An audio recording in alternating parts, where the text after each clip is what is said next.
Good evening, ladies and gentlemen. As if it wasn't obvious, I'm your friendly host, Neighborhood Zach Sat Pearson.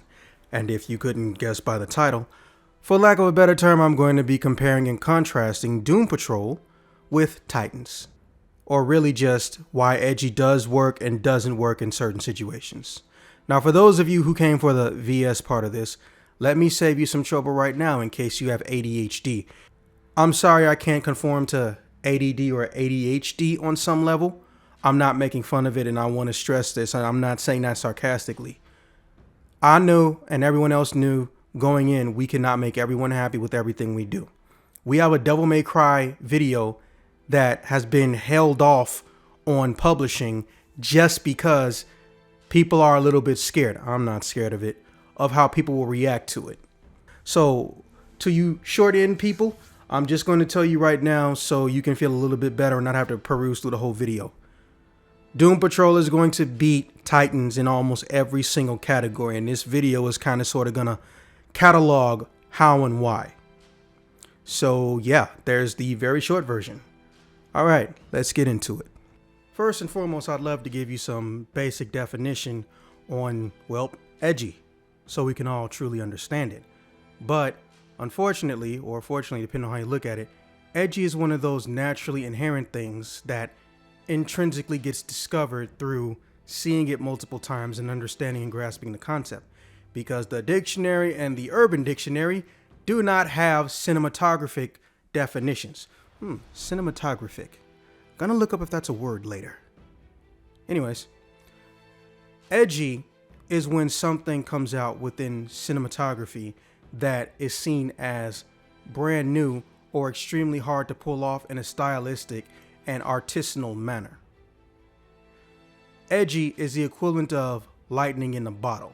And as we all know with the phrase lightning in the bottle, it implies that you found a way, or you failed in finding a way to take something that's naturally entertaining and powerful and compelling and been able to regurgitate it often over time. Now here's the problem.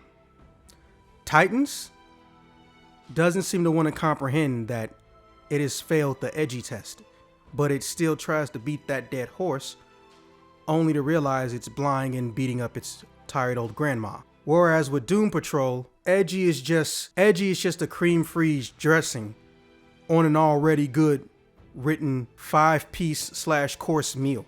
Oh my god. Oh! Oh! Oh yes! Yes! Oh! The writing staff are so cognoscenti at what they do when it comes to Doom Patrol. It's almost a little bit depressing and annoying for Titan fans, I would imagine, because here's your show trying to distance itself, literally went out of way to promote and advertise itself as edgy, and here's another show from the same company/network, if you can call it a network. I'm not sure if that term applies here. Virtual network. Oh yeah, that'll work. Virtual network. And you just can't keep pace in any way, shape, or form. You've even had more time. That means that when season 1 of Titans ended, someone could have viewed Doom Patrol, asked could they get some of the writers or something of that nature. And let me just be clear real quick. This video is not meant to hurt necessarily the behind the scenes production staff. If anything, on some level, I get more saddened and depressed, and I empathize with people who basically know they're on a plane that's getting ready to crash into the ocean. It's a mess.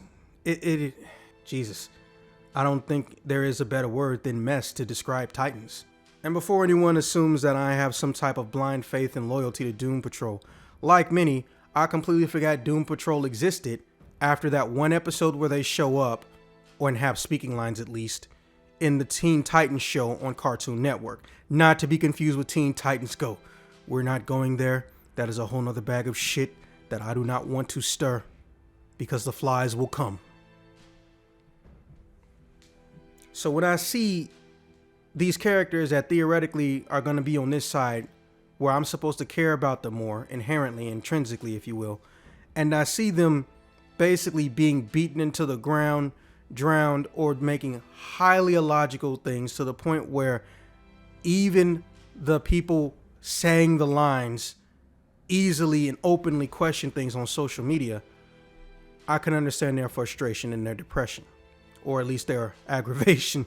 But on the case of Doom Patrol, my strongest attachments were developed over character development and also Brendan Fraser. Oh my fucking god, I miss Brendan Fraser.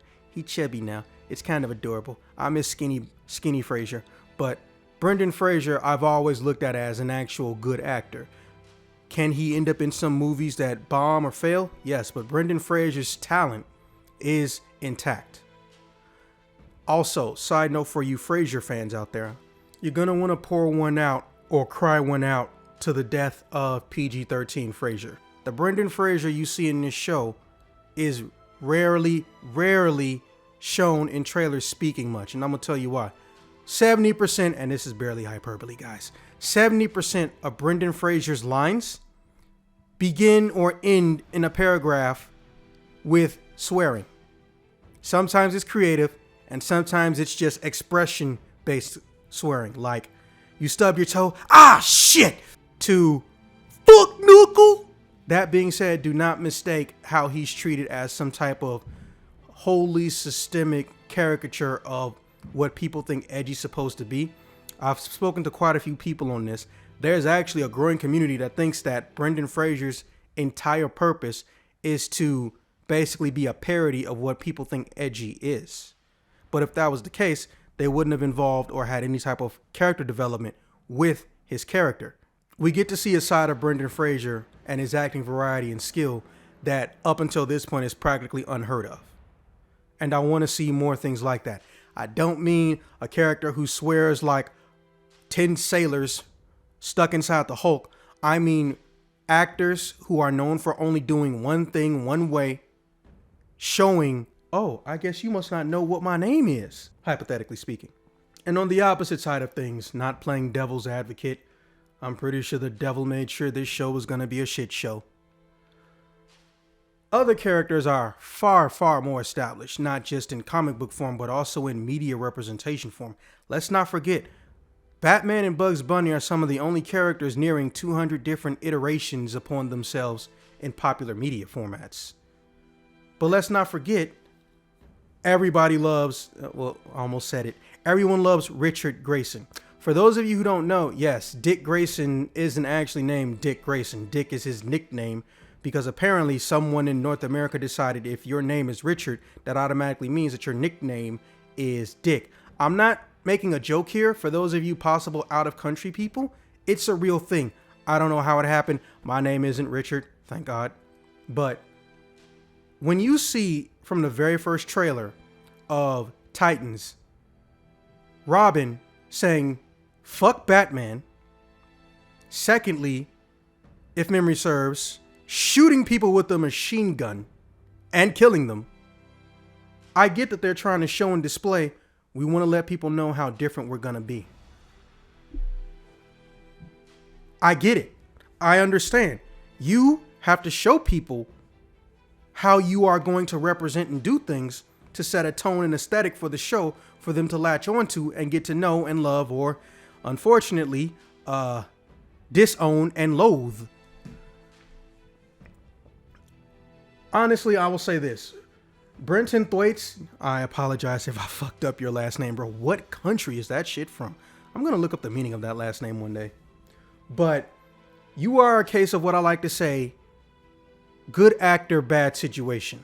And I genuinely mean that. There is absolutely nothing wrong with you portraying a Robin, a Nightwing. You a little bit too skinny to be Nightwing, but transitioning from a Robin who was thought of as a younger build and whatnot with a little bit of muscle and definition and tone into a full-blown Nightwing who's always been kind of sort of used as muscular, but not to the point of, looking like Dave Bautista. Not that there's anything wrong with Dave Bautista muscle. You're in a very unusual physical situation, but at the same time, that is like one of the least annoying, if even technically able to be considered annoying things done with the character and portrayal of Robin that is out of your hands, Mr. Thwaites. The iconic mainstays or aesthetic iconic mainstays such as Raven, Beast Boy, Raven and Beast Boy's, you know, on and off love affair, if you can even call it that. These are things that the older crowd and the younger crowd have a deep and invested interest in. They never pay off. In fact, if you're coming with almost any assumptions on proper care and treatment and signature iconic identity markers for these characters, other than their name and outfits being reminiscent, I'm sorry. You're fucked. You are genuinely fucked. Now, I'm not going to sit here and go down person by person by person by person and give them an each individual critique and review, but the main reason I bring up those two characters is to just compare and contrast, again, how Edgy succeeds and fails. There are times when decisions are made and then immediately backtracked after trying to display that there was character development or an attempt at character development with his character that contrasts everything with the Robot Man, aka Brendan Fraser from Doom Patrol, that you can't help but compare them. Doom Patrol likes to think of itself as a group with no leader, or they don't like to acknowledge or admit someone is a direct leader. And in the case with Titans, it's almost predestined and portrayed that aka Nightwing, aka Robin, is their leader. But the problem is that from a structural point from the beginning, his choices and actions don't necessarily make sense. Also, there is rarely an explanation as to why they happened. And I mean that. Him hating Batman? Not too much given to it. Also, again, can't really spoil shit. Shooting people? Again, same situation. The acting capability of most of these characters is very, very good, but they're not given scenes and dialogues that can basically aid and support their abilities. Raven, I hate to say it, is very, very, very, very easy to write for, because Raven, even though she's aged out of it in the comics some time ago, is the personification for a lot of people of angsty teenager, because Raven dresses like the goth stereotype that mommies and daddies who grew up in the 50s and 60s or always lived in the suburbs think they are.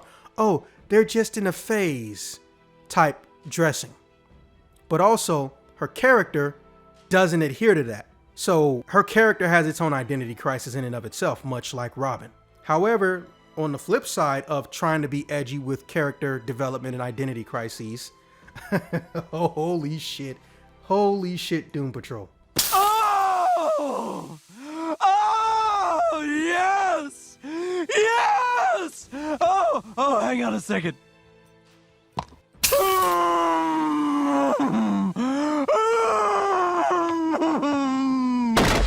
It is true that it takes a while to get everybody's backstory, or at least learn some possible motivations they can have. You learn about them on and off, but hey, it's a big cast, and they actually like making sure they maintain having coherent and consistently good story.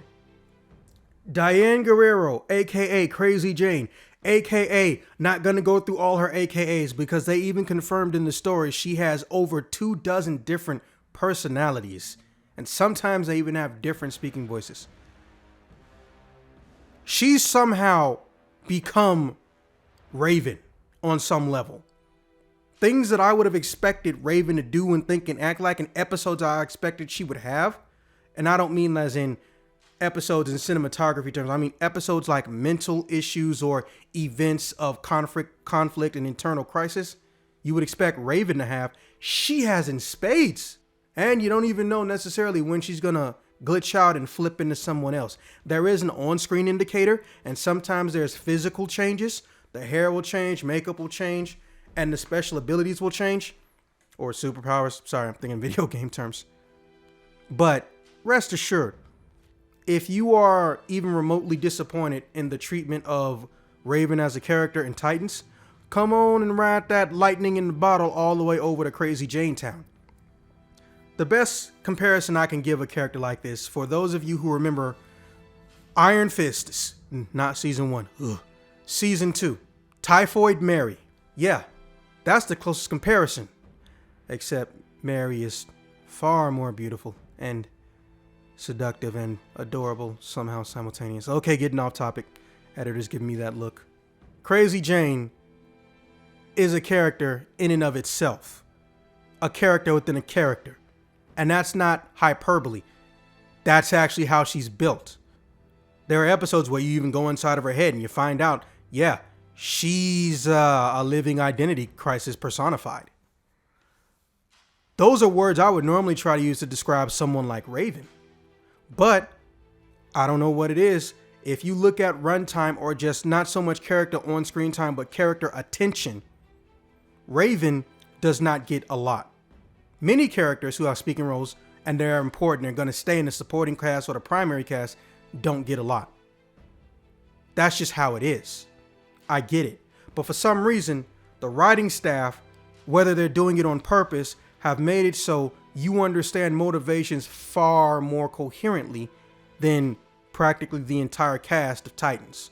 Now, just to start to bring things home, two of the biggest things I'd like to notate, just because, well, let's be honest, it's sometimes a matter of pacing or sometimes a matter of budget, so I'm not going to hold it against people too much. Visual effect quality. I don't know who thought it'd be a good idea to go and take everyone who has expensive abilities that may involve some type of halfway decent budget to show off in Titans and then not use that budget.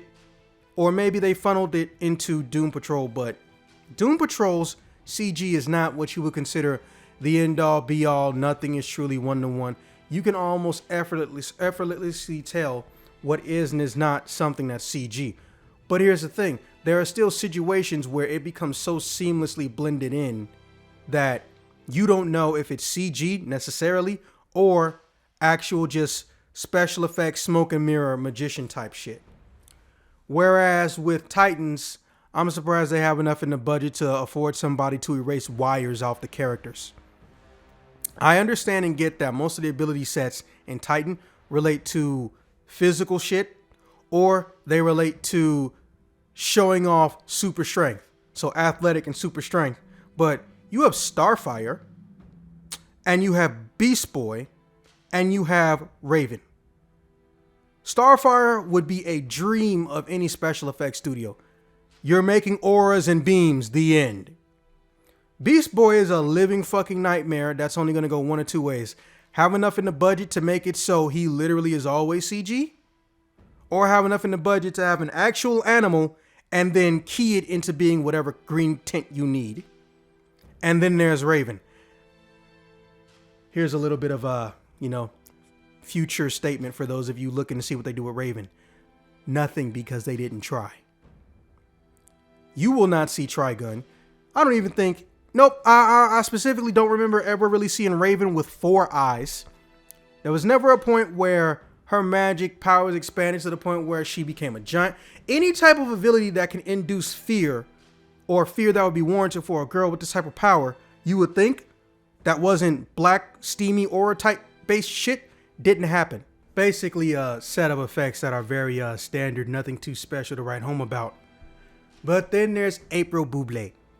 Or maybe it's Baublé.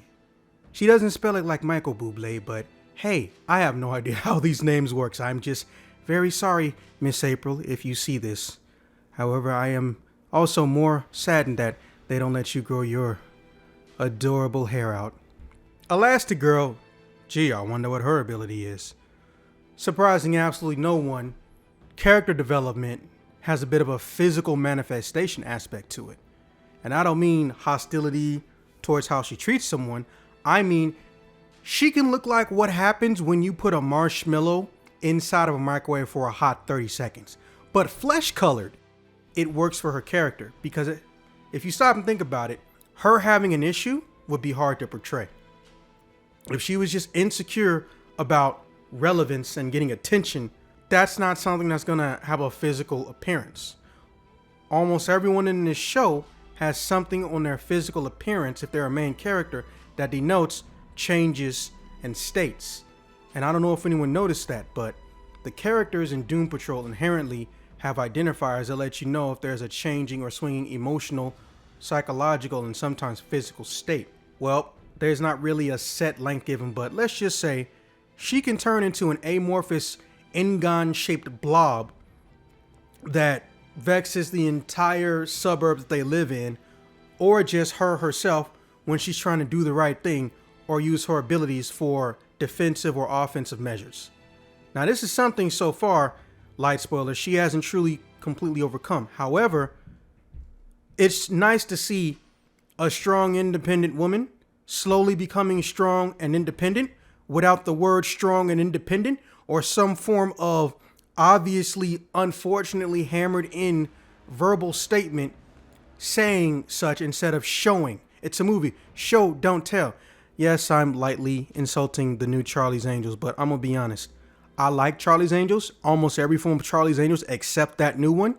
So listen, when I see someone like April Bublé portraying the things that she's portraying, the way she's portraying them, and them working, because it's a movie, show, don't tell, I hate to say it, but at this point in time, in this day and age, with a smart audience, or, well, an audience is going to have various IQ points, you need to somewhat mix a little.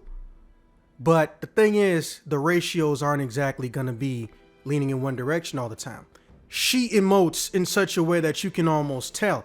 And since she's got that reserved, conservative, not political, nature about herself because of what her character is from, it clicks for me almost immediately.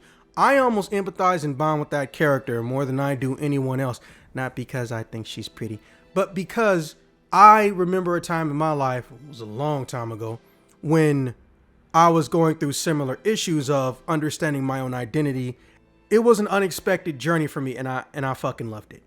Titans has characters that are beloved and have established signature and iconic iconography around them, be it physical or in an aesthetic that Titans just doesn't want to acknowledge, but it wants you to watch it because you like these characters, which, damn, everything about that show is paradoxical. Visual effects and graphics still lean in Doom Patrol's favor because even though they have more characters, especially when it comes to Crazy Jane, the end-all be-all Eevee of human evolution, they still don't want to prioritize making them entertaining to watch, whether it's a basic fight scene or something that's supposed to be insanely cool with CG effects.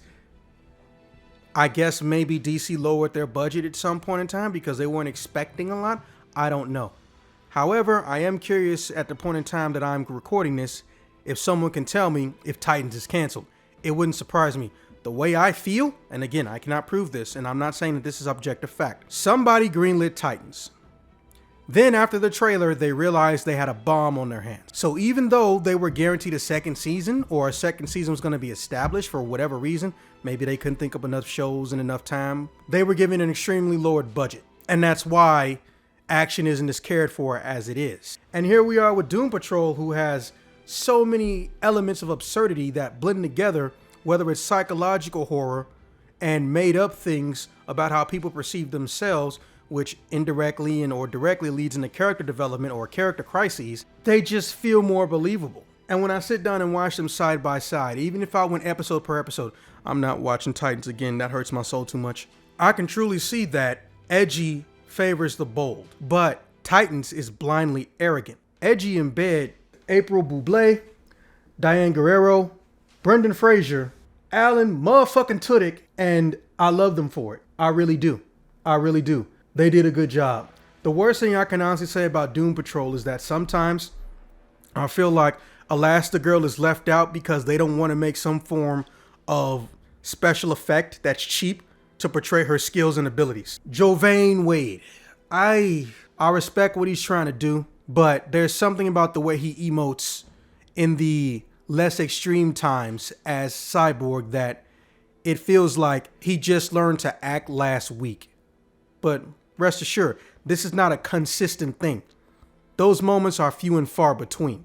And I honestly respect his career, and I don't see nothing but good things in his future.